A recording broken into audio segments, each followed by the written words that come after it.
Assalamualaikum teman-teman, seperti biasa sebelum mulai Mimin mendoakan semoga teman-teman semua selalu dalam keadaan sehat walafiat. Oke, kali ini kita akan melanjutkan Martial Master versi novel bagian 1291. Bagi yang baru bergabung, selamat bergabung. Dan bagi yang belum subscribe dululah agar Mimin tambah semangat lagi nih bikin videonya. Oke, kalau sudah kita langsung masuk ke isi ceritanya.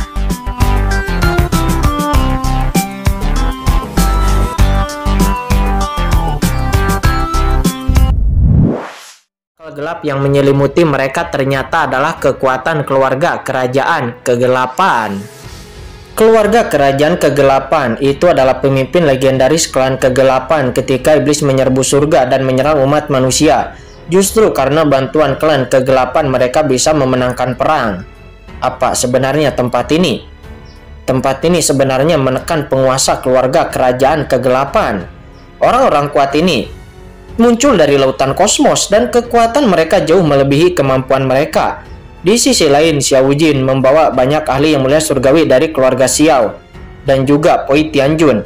Di bawah kepemimpinan Ji Tianyao mereka terus mundur. Leluhur naga Hong Huang, leluhur suci Suadarah, kalian berdua berikan tanda-tanda orang-orang ini kepada leluhur pedang dan Anda sendiri akan berurusan dengan Raja Kegelapan, kata Qin Chen. Dia berteriak tajam. Hahaha, tidak masalah, kata leluhur naga Hong Huang. Dia meraung. Segera setelah serangkaian tanda-tanda tiba-tiba jatuh ke leluhur pedang, sosoknya sendiri berubah menjadi sosok naga yang menjulang tinggi menabrak langsung ke Raja Kegelapan. Hal yang sama juga berlaku untuk leluhur suci Suadarah. Lautan darah tersapu seperti lautan yang luas dan segera dibungkus dengan kekuatan langit dan tentakel hitam. Boom! Ada turbulensi kuat yang konstan. Leluhur naga Hong Huang dan leluhur suci Suadarah menekan Raja Kegelapan itu untuk waktu yang singkat. Penting untuk diketahui bahwa leluhur naga Hong Huang dan leluhur suci Suadarah, keduanya adalah makhluk kacau kuno. Pada zaman kuno mereka pernah menjadi ahli teratas di alam semesta. Bahkan jika basis kultivasinya belum sepenuhnya dipulihkan, mereka juga tidak lebih lemah daripada Raja Kegelapan. Dan Raja Kegelapan ini juga telah ditekan di sini selama bertahun-tahun, dan dia tidak berada pada keadaan puncaknya, dan kedua belah pihak secara merata dapat ditekan dalam sekejap.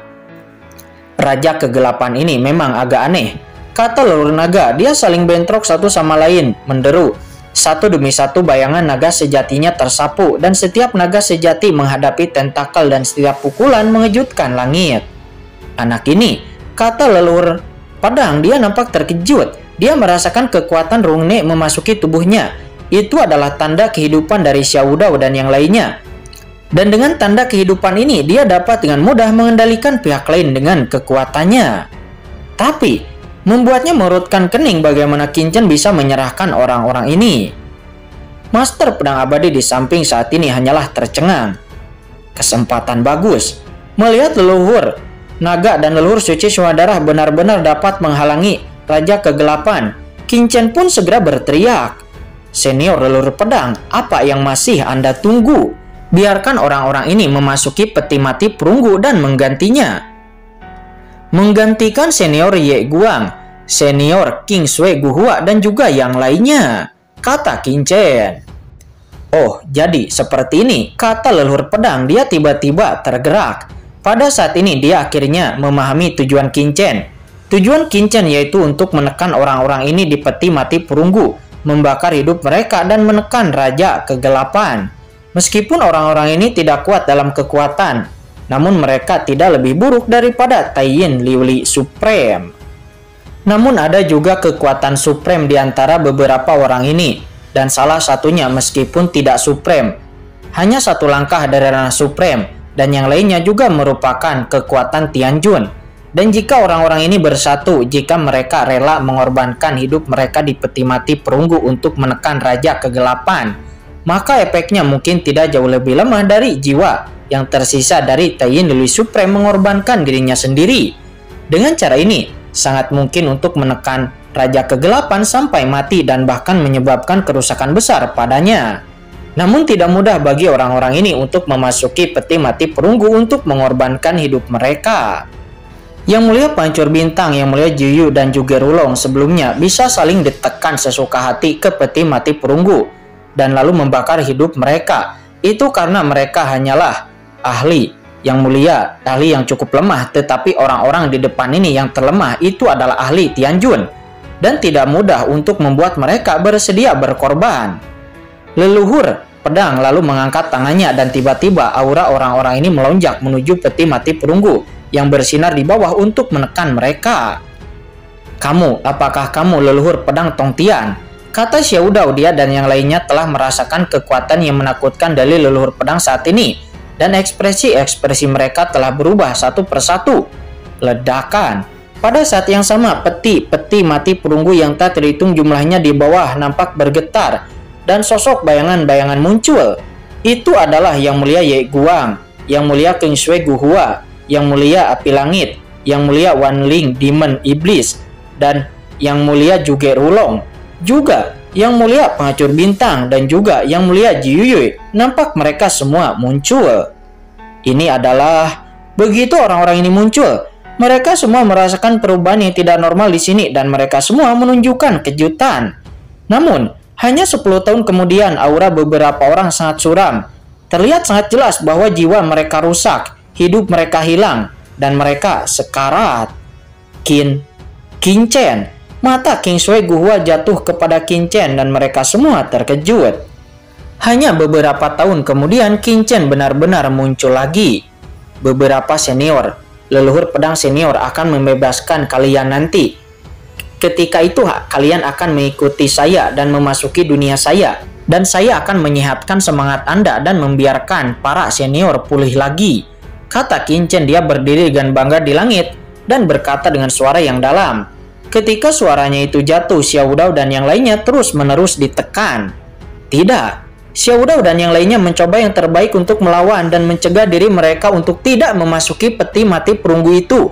Karena mereka merasa ada aura yang sangat mengerikan di peti mati perunggu itu. Dan selama mereka masuk ke dalamnya, maka tidak akan ada kemungkinan melarikan diri di dalam kehidupan ini.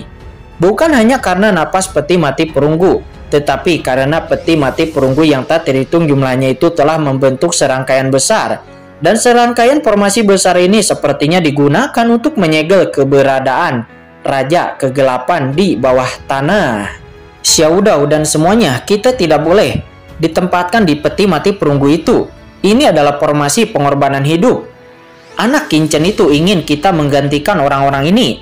Selama kita memasukinya, kita harus menjaga tempat ini selamanya. Lalu menekan klan kegelapan di bawah. Sampai jiwa kita terbang menjauh. Pada saat itu, kita tidak akan pernah bisa hidup di luar lagi. Kata Ji Tianguang. Dia juga merupakan master formasi tingkat atas. Secara alami, dia melihat beberapa petunjuk dan meraung marah. Apa? Mendengar ini, Xiao Dao, Ji Tianyao, Xiao Wujin, dan yang lainnya semuanya ketakutan dan bahkan Poi Tianjun pun terkejut. Keabadian dikorbankan di sini sepenuhnya, ini terlalu kejam. Melihat sekeliling, ada banyak peti mati perunggu di sini. Berapa banyak orang yang dimakamkan di sini? Mereka menolak satu persatu, tetapi di bawah penindasan leluhur pedang mereka ditekan sedikit demi sedikit tidak mampu melawan. Leluhur pedang mengerutkan kening. Orang-orang ini menolak terlalu keras. Jika ahli teratas setingkat Tianjun tidak secara sukarela, bahkan jika mereka ditekan dan memasuki peti mati perunggu, mereka tidak akan dapat memberikan kekuatan yang cukup. Qin Chen saat ini menoleh dan juga melihat adegan ini dan dia tiba-tiba marah.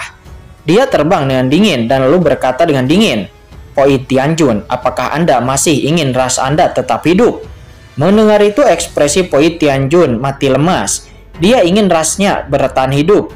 Tetapi jika dia ditekan di peti mati perunggu selamanya, itu bukan yang dia inginkan. Qin Chen kemudian memindai kerumunan dengan mata dingin lalu berkata, "Semua orang, Anda telah melihatnya, dan Anda mungkin bisa menebaknya juga. Itu benar.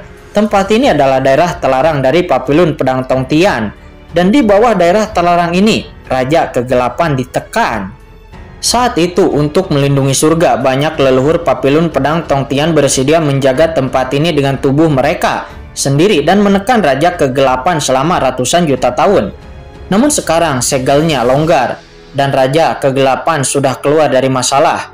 Dan saya memberi Anda kesempatan untuk menebus dosa-dosa Anda. Jika Anda tidak memanfaatkannya, kapan Anda akan menunggu? Kata Qin Chen yang mencibir. Kesempatan untuk menebus dosa? Kotoran, kata Ji Tianguang. Dia meraung. Kamu ingin aku menjadi anjing Anda dan menjaga jurang gelap ini untuk Anda selamanya? Jangan dengarkan dia.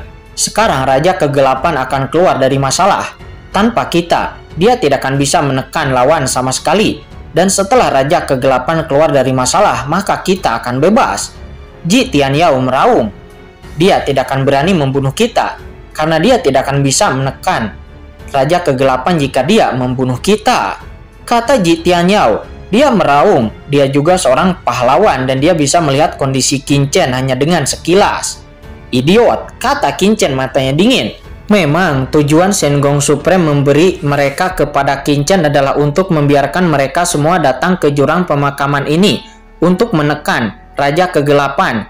Tetapi di mana kepercayaan Ji Tianyao bahwa Qin Chen tidak akan berani membunuh mereka? Ledakan. Qin Chen berbalik. Qin Chen tidak lagi menyerang jurang gelap. Sebaliknya, pedang karat misterius muncul di tangan Qin Chen. Pedang iblis. Tuan muda ini akan memberi Anda beberapa hadiah. Bukankah Anda sudah lama tidak makan? Kata Qin Chen. Dia berkata dengan dingin kepada pedang karat misterius, seraya menebas ke arah Ji Tianyao. Dan kemudian, boom, pada pedang karat misterius itu kekuatan suram tiba-tiba terisi. Jie. Kekuatan yang mencekik secara instan langsung menyelimuti Ji Tianyao. Di bawah mata semua orang Anda dapat melihat bahwa Ji Tianyao sangat dekat dengan ranah supreme. Pria yang kuat, tetapi saat ini daging dan darahnya menghilang secara instan. Dan jiwanya diselimuti oleh aura yang dingin dan sangat dingin dan ditelan sedikit demi sedikit. Tidak, di bawah kekuatan pedang karat misterius, Ji Tianyao yang sudah ditekan dan tidak dapat mengerahkan kekuatannya tiba-tiba menjerit.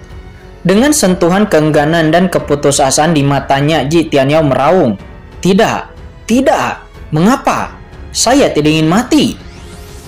Saya bersedia menekan raja.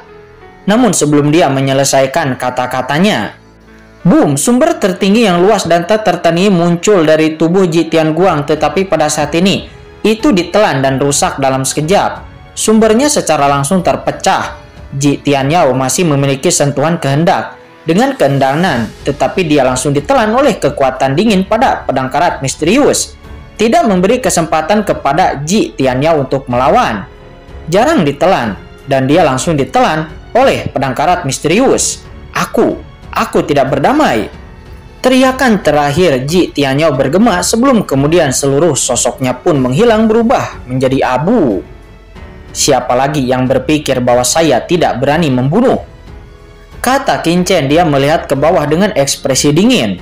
Setengah langkah supreme yang telah berada di dunia selama ratusan juta tahun dan bahkan hampir dapat membunuh leluhur keluarga Ji, yaitu Ji Tianguang. Namun hari ini dia benar-benar dipenggal di sini. Jiwanya hancur dan dia tidak akan memasuki siklus reinkarnasi. Terlalu mengejutkan. Ji Tianyao jatuh. Ji Tianyao sudah mati di sini. Ji Tianyao yang telah berjuang dengan mereka untuk keabadian dari banyak tahun yang lalu telah memimpin keluarga Ji melawan keluarga Xiao di dunia kuno, dan para ahli teratas tingkat atas telah mati. Tetapi dia sebagai ahli teratas setengah langkah supreme telah mati di sini. Apakah itu Ji Tianguang atau Xiao Dao? Mereka semua terasa mengerikan. Pada saat ini, Xiao Dao dan yang lainnya akhirnya mengingat adegan di dunia kuno belum lama ini. Mereka semua lupa bahwa Qin Chen memang orang gila. Bagi seorang wanita, dia bahkan berani membalikkan dunia kuno menjadi gila oleh karena dirinya. Dan membunuh semua orang itu bagaikan kentut baginya. Jie. Nah, masih ada beberapa orang di sini yang tidak lemah. Seperti orang sebelumnya, lebih baik membiarkan kursi ini menelannya. Sebuah suara mengerikan terdengar dari pedang karat misterius, disusul dengan sebuah bayangan hitam dingin yang perlahan muncul, memancarkan aura yang menakjubkan. Segera setelah aura ini muncul, baik itu Xiao Dao ataupun Ji Tianguang, mereka semua merasakan kekuatan yang menindas mereka, seolah-olah mereka sedang ditatap oleh monster yang menakutkan. Perasaan itu seolah-olah sedang menghadapi leluhur klan iblis. mendesis. Mereka semua tidak menyangka ternyata masih ada orang yang sangat kuat yang bersembunyi pada orang ini. Di dunia kuno tidak ada yang tahu kartu truf macam apa yang dimiliki Qin-Chen. Karena terkejut saya melihat Qin-Chen tiba-tiba menampar bayangan hitam yang menakutkan yang keluar dari pedang karat misterius itu. Omong kosong apa kamu, ingat. Anda sekarang berada di tempat saya. Apa yang saya katakan, apa yang Anda dengarkan, apa yang saya biarkan Anda menelan, maka Anda akan menelannya. Namun jika saya tidak membiarkan Anda untuk menelan, maka Anda harus memuntahkannya, kata Qin-Chen. Bayangan gelap itu segera dipoto ke dalam pedang karat misterius oleh Qin-Chen. Bayangan hitam pedang karat misterius itu mengeluarkan kemarahan yang tidak rela. Apakah anak ini mencari kematian? Namun sangat disayangkan bahwa suara bayangan hitam pada pedang karat misterius itu tidak dapat didengar oleh semua orang. Dan semua orang langsung melihat bahwa Qin-Chen langsung menelan Ji Tianyao. Sementara sosok hitam itu ditampar oleh Qin-Chen seperti seekor semut. Hal ini pun seketika membuat Xiao Dao, Ji Tianguang, dan yang lainnya tiba-tiba merasa kulit kepala mereka mati rasa. Masing-masing merasa ketakutan. Qin-Chen kemudian berjalan keluar selangkah demi selangkah, dan lalu memandang Poi Tianjun dan yang lainnya di bawah. Siapa lagi yang ingin mati sekarang, kata Qin-Chen. Tuan muda ini telah memberikan Anda yang baik untuk bisa menebus dosa-dosa Anda. Kenapa Anda tidak memanfaatkannya dan malah Anda ingin mencari kematian, kata Qin-Chen. Penebusan dosa, apa maksudmu? Kata Poi Tianjun. Dia berkata, seperti apa situasi di sini? Semua dari Anda dapat melihatnya dan memberitahu semua orang bahwa di sini memang membuat gagasan kalian untuk menjaga di sini. Namun ini bukan untuk saya atau untuk Tianjuo, tetapi untuk surga dan ras manusia saya. Selama Anda dapat tinggal di sini dan menjaga tempat ini untuk ras manusia saya selama ribuan tahun, maka saya dapat menjamin bahwa setelah puluhan ribu tahun, selama Anda bisa menjadi orang yang baik, maka Tuan muda ini dapat memberi Anda tubuh yang bebas. Kata Qin-Chen, membiarkan kami bebas lagi. Segera setelah pernyataan ini keluar, penonton pun segera terkejut. Kamu, apakah yang kamu katakan itu benar? Kata Xiao Dao. Dia dan Ji Tianguang sama-sama terkejut. Tentu saja benar. Apakah perlu bagi tuan muda ini untuk berbohong kepada Anda? Kata Qin-Chen. Dia berdiri dengan bangga di langit. Saya datang ke surga dalam waktu kurang dari 100 tahun. Dari ahli suci biasa dan sekarang saya sudah menjadi sosok setengah langkah Tianjun. Bayangkan jika waktu 10.000 tahun. Apalagi 10.000 tahun. Ribuan tahun atau bahkan mungkin hanya 100 tahun. Pemuda ini mungkin bisa mengalahkan Raja Kegelapan dan bisa membunuh Raja Kegelapan saat itu. Dan saat itu jika kalian semua patuh, maka saya dapat membebaskan kalian semua. Lagi pula, kalian semua memiliki beberapa kekuatan dan ini dapat digunakan untuk memberikan kontribusi kepada umat manusia, kata Qin-Chen dengan mencibir. Mendengar itu, Xiao Dao, Ji Tianguang, dan yang lainnya merasa tergerak sedikit dan bersemangat di hati mereka. 10.000 tahun, dan setelah 10.000 tahun Qin-Chen akan kembali dan mereka akan mendapatkan kembali kebebasannya.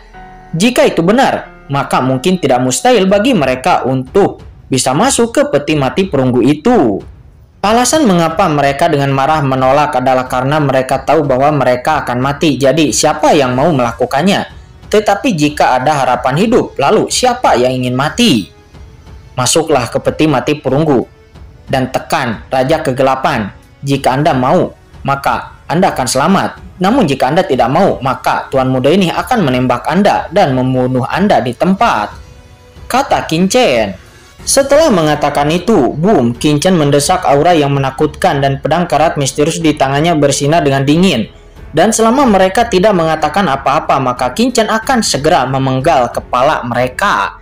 Setelah melihat ini, Xiao Dao dan Ji Tianguang menunjukkan keraguan di wajah mereka. Tetapi kemudian Poi Tianjun menggertakkan giginya.